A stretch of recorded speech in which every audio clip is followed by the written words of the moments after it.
नमामीशमीशाननिर्वाणरूपं विभुं व्यापकं ब्रह्मवेदस्वरूपं निजं निर्गुणं निर्विकल्पं निरीहं चिदाकाशमाकाशवासं भजेऽहम्। निराकारमोङ्कारमूलं तुरीयं गिराज्ञानगोतीतमीशं गिरीशं करालं महाकालकालं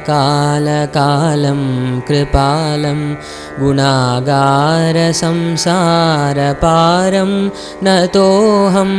तुषाराद्रिसङ्काशगौरं गभीरं मनोभूतकोटिप्रभाश्रीशरीरं स्फुरन्मौलिकल्लोलिनी चारुगङ्गा लसद्भालबालेन्दुकण्ठे भुजङ्गा।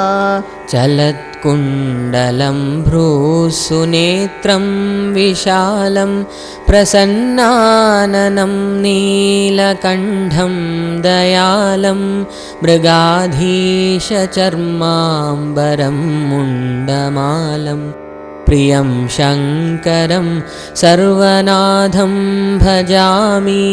प्रचण्डं प्रकृष्टं प्रगल्भं परेशम् अखण्डम् अजं भानुकोटिप्रकाशं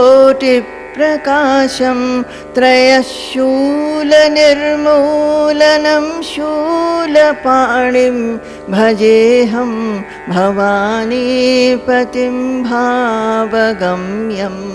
कलातीतकल्याणकल्पान्तकारी सदा सज्जनानन्ददाता पुरारी चिदानन्दसन्दोहमोहापहारी प्रसीद प्रसीद प्रभो मन्मधारी।